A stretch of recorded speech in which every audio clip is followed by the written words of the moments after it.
Amazon plans to replace 600,000 U.S. workers with robots. Damn. Jesus.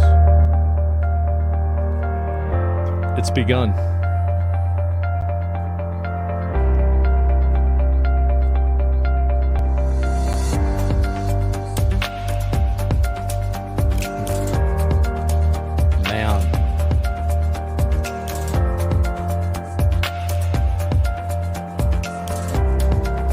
Why does it need legs, though?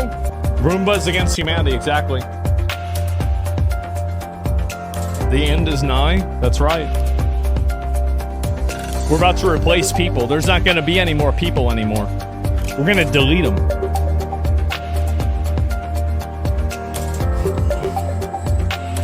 Man.